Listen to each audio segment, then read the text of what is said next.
పెద్దలారా మిత్రులారా అందరికీ నమస్తే. మనం ఖమ్మం పాత బస్ స్టాండ్లో ఉన్నాం. ఇక్కడ దాదాపుగా గేట్కే తాళం వేశారు. సరే, మార్నింగ్ అవర్స్లో అంటే ఇప్పుడు ఒకటేమో దీపావళి, రేపు ఆదివారం వస్తుంది, వెంటనే దీపావళి ఉంది. జనరల్గా ఈ బంధు చాలా వారం రోజుల క్రితం ప్రకటన ఇచ్చారు కాబట్టి పిల్లలు ఉన్నటువంటి వాళ్ళు ఆల్రెడీ ఇది సెలవు దినంగా ఇప్పటికే గ్రామీణ ప్రాంతాలకి దీపావళికి అమ్మమ్మ నానమ్మ వాళ్ళ ఇళ్ళకి వెళ్ళిపోయిన సందర్భం ఒకటి ఉన్నది. దీంతో పాటు ప్రధానంగా మనం వ్యాపార వర్తక సంఘానికి సంబంధించి ఖమ్మం టౌన్లో ఇప్పటికే బీసీ సంఘాలు జేఏసీల తరఫున ఇప్పటికే లెటర్ హెడ్స్ పంపించడం, అదేవిధంగా విద్యా సంస్థలకు సంబంధించి విద్యా సంస్థల్లో ఒకవైపు బీసీలు పెద్ద ఎత్తున, బీసీ విద్యా సంస్థలు ఏమంటే పెద్ద ఎత్తున గ్రౌండ్ వర్క్ తెర వెనక స్క్రీన్ మీద కనిపించవచ్చు నాలాంటి వాళ్ళు, కానీ బ్యాక్గ్రౌండ్లో చాలామంది ఆ వర్క్ చేసుకుంటూ వచ్చారు. కాబట్టి ఖమ్మంలో సంపూర్ణమైనటువంటి బంధు మనకు కనిపిస్తూ ఉంది. కొద్దిమంది ప్రయాణికులు చేశారు. సరే, మధ్యాహ్నం నుంచి తర్వాత ఏమైనా ఇది కావచ్చులే, కానీ చాలా లిమిటెడ్గా ఉన్నారు. సో ఆటోలు అయితే తిరుగుతున్నాయి, దాని మీద విపరీతమైన నిషేధం ఏమి లేదు. సో ఇది బస్సులు అయితే ఇట్లా పెద్ద ఎత్తున బంధు వాతావరణం కనిపిస్తూ ఉంది. ఖమ్మం టౌన్లో 100% బంధు సక్సెస్ అయిందని భావించవచ్చు. ఎందుకంటే ఇక్కడ మనం చూస్తున్నటువంటి బస్సులన్నీ కూడా నిలిచిపోయి ఉన్నాయి. సో బస్సులు నిలిచిపోయినాయి అంటే ఇది అయిపోయింది. ఆల్రెడీ విద్యా సంస్థలు నిన్న ఈవినింగే వెళ్ళిపోయారు చాలామంది పేరెంట్స్ వాళ్ళ గ్రామీణ ప్రాంతాలకు, వాళ్ళ సొంత ఊర్లకి. పిల్లలకి ఇవ్వాలి సెలవు, రేపు ఆదివారం వెంటనే మళ్ళీ దీపావళి హాలిడేస్ వస్తున్నాయి కాబట్టి కుటుంబ సభ్యులతో గడిపే అవకాశం కనపడుతుంది. కాబట్టి విద్యా సంస్థలకు సంబంధించి అట్లా పేరెంట్స్ వెళ్ళిపోయారు. అదేవిధంగా ఖమ్మం టౌన్లో సంపూర్ణమైన బంద్ కనిపిస్తూ ఉంది. అన్ని రాజకీయ పార్టీలు ఎప్పటికే మద్దతు తెలిపినాయి. ఎందుకంటే అన్ని రాజకీయ పార్టీలు 100% ఉన్న బీసీలు పెద్ద ఎత్తున మోస్తూ ఉన్నారు. ఖచ్చితంగా ఆ మోసే వాళ్ళకే అవసరం వచ్చినప్పుడు మద్దతు ఇవ్వాలనేది మిగిలినటువంటి రాజకీయ పార్టీలు కూడా గుర్తించడం ముదావహం. సో ఈ సందర్భంలో అన్ని రాజకీయ పార్టీలకి కృతజ్ఞతలు తెలియజేస్తూ సో ఖమ్మం టౌన్ సంపూర్ణమని భావిస్తూ ఉన్నాను. ఎందుకంటే నేనేమి ఇప్పటికే main roads 1 town, 2 town, 3 town, Khanapuram ఇవన్నీ పరిశీలించినప్పుడు కొన్ని ప్రాంతాలు అంటే దాదాపు మేజర్ ప్రాంతాలు నేను వెళ్ళాను. దీంతో పాటు చాలామంది మిత్రులతో మాట్లాడాను. ఇంకా సోషల్ మీడియాకి సంబంధించిన బంధు, లేకపోతే సోషల్ మీడియాలో వచ్చేటువంటి పోస్టులు, చాలామందితో ఉద్యమకారులతోనే, టౌన్లో ఉన్నటువంటి వాళ్ళతోనే, వివిధ సంఘాల వాళ్ళతో నేను ఇప్పటికే మాట్లాడుకుంటూ వచ్చాను. సో బంద్ సంపూర్ణం. దీనికి మళ్ళీ 99% కాదు, 100% సంపూర్ణం. ఎందుకంటే దీనికి బీసీ సంఘాలకు సంబంధించి అన్ని రాజకీయ పార్టీలు కూడా మద్దతు ఇచ్చినాయి. మరి ఇక బాల్ ఎవరి కోర్టులో ఉందనేది తేల్చుకోవాల్సింది. ఇందులో ఏం లేదు. గవర్నర్ దగ్గర ఉంది ఫైలు. బీసీ 42% రిజర్వేషన్లకు సంబంధించి వాళ్ళు గవర్నర్ యాక్సెప్ట్ చేయాలి. 6 నెలలు అయింది, యాక్సెప్ట్ చేయలేదు. మరి రిజెక్ట్ అయినా చేసి పంపించాలి కదా, చేస్తే దాని కార్యక్రమం ఉంటుంది. రెండు చేయకుండా కావాలనే బిల్లుని జిష్ణుదేవ్ వర్మ పండబెట్టాడు. ఆయన బీజేపీ ముద్దుబిడ్డ, ఆర్ఎస్ఎస్ ముద్దుబిడ్డ. వాళ్ళు సమాధానం చెప్పాలి. దాని తర్వాత కేంద్రం ద్వారా రాష్ట్రపతికి పంపించారు. మరి రాష్ట్రపతి ఏంటి, రాష్ట్రపతి కార్యక్రమం ఏంటి, రాష్ట్రపతి ఏం చేస్తున్నాడు, ఎస్సా రిజెక్టా, ఏదో ఒకటి చేయాలి. ఇక రేవంత్ రెడ్డి గారు ఉన్నారు. కనీసం మీరు వెళ్ళండి. మీరు లేకపోతే చిరంజీవులు గారు లాంటి వాళ్ళు, బీసీ మేధావులు చాలామంది ఉన్నారు. మీకేమన్నా బీజేపీ కిషన్ రెడ్డి దగ్గరికి వెళ్ళి ఖచ్చితంగా కేంద్రం మీద ఒత్తిడి చేయాలి. మీకేమన్నా నామోషి పార్టీకి సంబంధించి రాహుల్ గాంధీ నుంచి ఏమన్నా ఒత్తిడి ఉంటుందని అనుకున్నప్పుడు బీసీ మేధావులను పిలిచి, బీసీ మంత్రులు ఒకళ్ళు అప్పచెప్పి, పొన్నం ప్రభాకర్ లాంటి వాళ్ళని అప్పచెప్పేసి వాళ్ళతోని మిగతా కార్యక్రమం చేయించాలి. ఎవరు చేశారు, ఏ చేశారు అనేది కాదు కదా. కాంగ్రెస్ పార్టీ 79 సంవత్సరాల్లో 60 సంవత్సరాల పైగా పరిపాలన చేసింది. మీ పార్టీ పరిపాలనలోనే మేము 60 ఏళ్ళు మగ్గినాం. ఇప్పుడు ఎన్డీఏ వచ్చి ఒక 12-15 ఏళ్ళు అవుతుంది. మధ్యలో యూపీఏ ఫ్రంట్లు, ఆ ఫ్రంట్లు, ఈ ఫ్రంట్లు వచ్చినాయి, ఇంక ఇతర ఫ్రంట్లు. సో ఏది ఏమైనా తిలాపాపం తలా పిడికెడు, తిలాపాపం తలా పిడికెడు చందాన ఉన్నది. సరే, అయిపోయిన పెళ్ళికి మేళాలు ఎందుకు? ఆ పెళ్ళి బజానా వాళ్ళని బాగా వాయిస్తున్నారు, మన పెళ్ళికి పిలిస్తే బాగుండేది. ఈ పెళ్ళి గానా బజానా బ్యాచ్ బాగుంది, వీళ్ళని పిలిస్తే బాగుండేది అనేది అనవసరపు మాటలు. ఇప్పుడు అది అయిపోయింది. సరే, బీసీలు ఇప్పటిదాకా మా బీసీలు గత 5 దశాబ్దాలుగా 50 ఏళ్ళుగా మా నాయకులు అనేక అవమానాలకు గురయ్యారు. ఆ టెన్షన్స్కి బీపీ, షుగర్, థైరాయిడ్ సంగతి దేవుడెరుగు. పెరాలసిస్లు వచ్చి మంచాన పడ్డ వాళ్ళకి పెన్షన్ కూడా లేదు. ఇప్పుడైతే గవర్నమెంట్ కొంత పెన్షన్ లేదు ఇస్తుంది, కానీ పెన్షన్ లాగా నికృష్టంగా కుటుంబ సభ్యులు, ముఖ్యంగా కొడుకులు, మనవళ్ళు, దూషణలు ఇప్పటికీ కడుపు దేవుతూ ఉంది. ఆ మాటలు ఇస్తే నోట్లోకి అన్నం బాటిల్, టిఫిన్ బాటిల్, ఈ బంధు ప్రభావం పరిస్థితి తిరుగుతూ ఉంటుంటే కళ్ళ నీళ్ళు వస్తూ ఉన్నాయి. బీసీ నాయకులు అంత బాధలు పడ్డారు. ఎవరి కోసం? వాళ్ళు ఎక్కడ మామూలుగా ప్రైవేటు జాబ్ చేసుకున్నా కూడా, గవర్నమెంట్ జాబ్ అర్హత ఉండొచ్చు, ఉండకపోవచ్చు, ఉంటే చేయొచ్చు, ఉండకపోతే ప్రైవేట్ సెక్టర్లు ఎట్లా బతకాలి కాబట్టి. కానీ ఈ అవమానాలన్నింటినీ భరిస్తూ బీసీ సమాజం నుంచి బీసీ నాయకులు 5 దశాబ్దాలుగా 50 ఏళ్ళుగా వాళ్ళ పోరాటం చేస్తే బీజేపీ కాంగ్రెస్ 100%, మీ చిత్తశుద్ధిని 90% గౌరవిస్తూ ఉన్నాం. మిగిలిన 10% రేవంత్ రెడ్డి గారు మీకు ఏమైనా అవకాశం ఉంటే మీరు చేయండి, లేదా మీ మంత్రి గారి పొన్నం ప్రభాకర్ ఇంకా బీసీ ఎమ్మెల్యేలు కొంతమందిని కమిటీ చేసి బీసీ సంఘాలను అందరినీ జాజుల శ్రీనివాస్ గౌడ్, ఆర్ కృష్ణయ్య, ఇంకొక అనేక బీసీ సంఘాలు ఉన్నాయి, వాళ్ళని పిలవండి. మీకున్న నెట్వర్క్కి మీకు ప్రభుత్వ శాఖలన్నీ మీ ఆధ్వర్యంలో ఉన్నాయి కదా, రికగ్నైజ్డ్ సంఘాలను పిలవండి. కలిసి వచ్చే ఇతర సంఘాలు కూడా వస్తాయి. వాళ్ళని పెట్టుకొని ఖచ్చితంగా కిషన్ రెడ్డిని కలవండి. బండి సంజయ్ అన్న గొంతు మోగబోయింది, మరి బీజేపీ అంటే ఎక్కడ లేని ఎగిసెగిసి పడతాడు. మళ్ళీ ఎవరైనా ఈటెల రాజేందర్ గారు పెద్ద మనిషి. ఈటెల రాజేందర్ గారు ఎందుకు మీ చుట్టాలు మా చుట్టాలు మన కంబైడ్ చుట్టాలు ఎవరైనా చనిపోయారా? ఎందుకు ఇట్లా మీరు మౌనవ్రతం పాటిస్తూ ఉన్నారు? ఎంతకాలం పాటిస్తారు? ఎందుకు మీకున్నటువంటి నాలెడ్జి విజ్ఞానం ఎవరి కోసం ఖర్చు చేస్తూ ఉన్నారు? ఎవరి కోసం ఖర్చు చేశారు?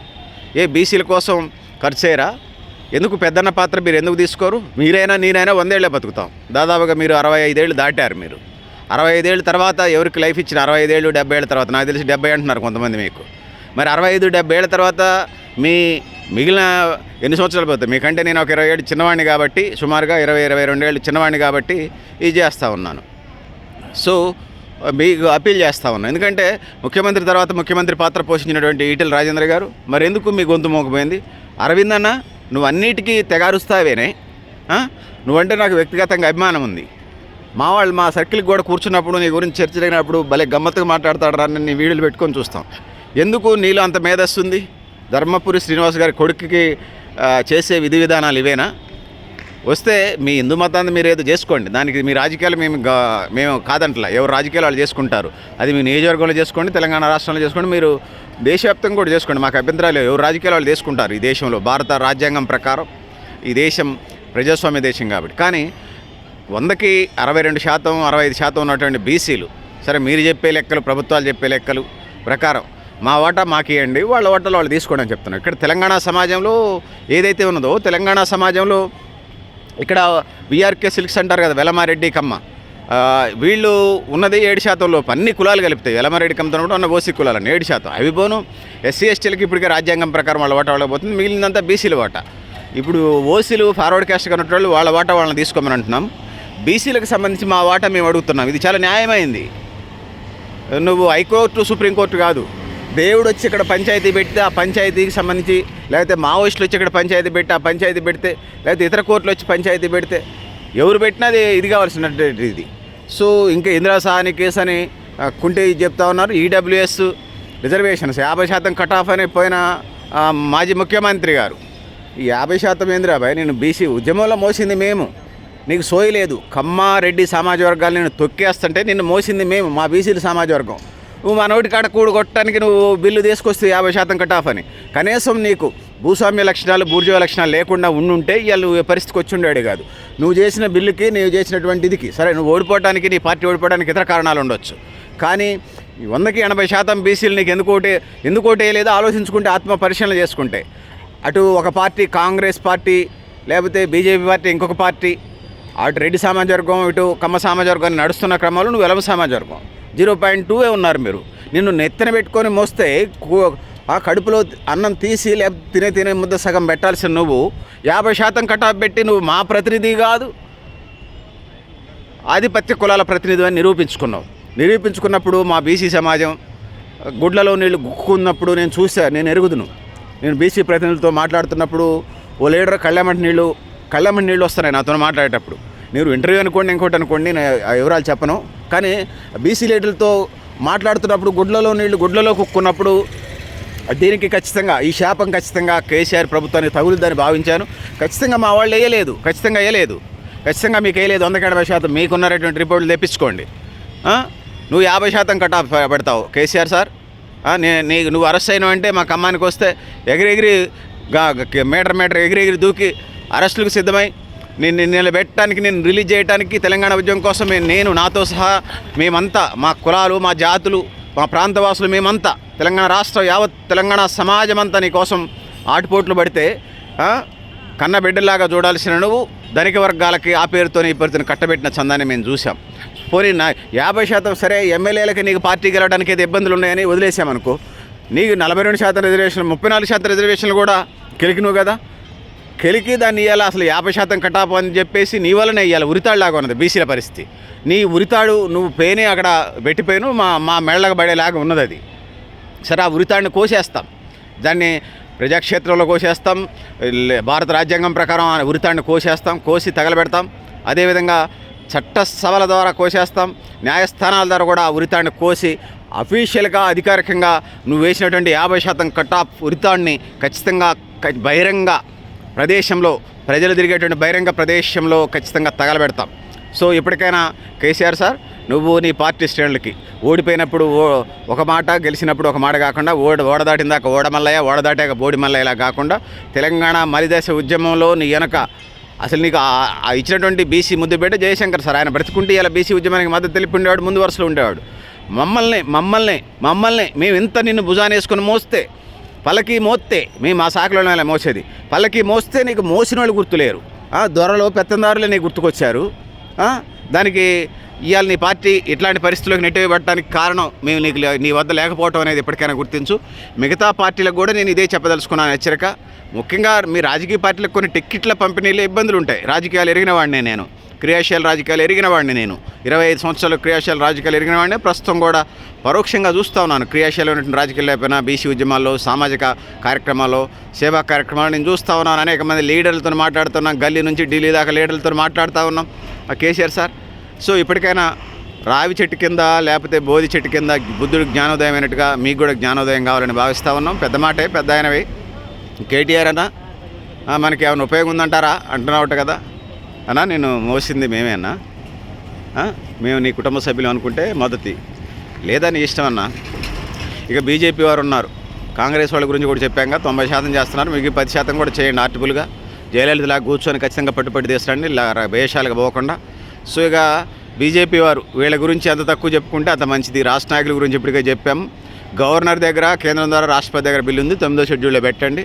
మీ డిఎన్ఏలోనే బీసీ వ్యతిరేకత ఉన్నది. మీ అధినాయకుడు లాల్ కృష్ణ అద్వానీ గారు మండల కమిషన్ వ్యతిరేకంగా, ఆ రోజు యూపీ సింగ్ గవర్నమెంట్కి వ్యతిరేకంగా కమండల యాత్ర చేపడితే లాలూ ప్రసాద్ అరెస్ట్ చేసి, లాలూ ప్రసాద్ యాదవ్ బీహార్లో అరెస్ట్ చేసి లోపల పడేసి బీసీ రిజర్వేషన్ల కోసం బీహార్ మాజీ ముఖ్యమంత్రి లాలూ ప్రసాద్ యాదవ్, స్వర్గీయ ములాయం సింగ్ యాదవ్ ఉత్తరప్రదేశ్, శరద్ యాదవ్ మధ్యప్రదేశ్, ఇలాంటి అతిరథ మహారథులు బీసీలకు 27% రిజర్వేషన్ కోసం ముద్ద బోబెట్టడం కోసం చేస్తే మీరు వేసినటువంటి గానా బజానా వామపక్షాలతో సహా, వామపక్షాలు కాదు వామపక్షాలతో సహా కాంగ్రెస్ బీజేపీ ఒకతాను ముక్కలాగా వ్యవహరించారు. మీరంతా చుట్టాలైనట్టుగా, మీరు రక్త సంబంధికులైనట్టుగా. సో ఎవరి ప్రయోజనాల కోసం మాట్లాడుతున్నారు మీరు? ఎదరికిలాగా సాగిత్వం అంటే చెల్లదు, తగిన శాపాలు అనుభవిస్తారు, చరిత్రలో సమాధానం చెప్పాల్సి వస్తుంది. బీజేపీకి ఒకటే ఈ సందర్భంగా నేను చెప్పదలుచుకున్నాను, మీకు 14 కోట్లు 15 కోట్లు పార్టీ సభ్యత్వం, ఇతర ప్రజా సంఘాల సభ్యత్వం ఉందని బేరాలు బతుకుతున్నారు. దానికి తగిన శిక్షలు అనుభవిస్తారు మీరు. మాకు 15 కోట్లు కాదు, 90 కోట్ల మంది, మీకు 60 కోట్ల మంది మీకున్నా కూడా దాన్ని జీరో చేయటం బీసీ సమాజానికి తెలుసు. ఖచ్చితంగా ఎప్పటికైనా రియలైజ్ అయ్యి జ్ఞానోదయం చేసుకొని, సో సమాజ నిర్మాణానికి మా వాటా మాకు ఇవ్వడానికి మీరు ఎంత ఉన్నారో మీరు తీసుకోండి, మా ఎంత ఉన్నా మాకు వాటా ఇవ్వాలని చెప్పేసి పెద్దలారా మీరు కూడా మీ అభిప్రాయాలు, పెద్దలారా మిత్రులారా మీరు కూడా మీ అభిప్రాయాలు కామెంట్ బాక్స్లో అడిగిన తెలియజేస్తూ, నేను గరిడేపల్లి సత్యనారాయణ, న్యూ లక్ష్య ఆర్గనైజేషన్.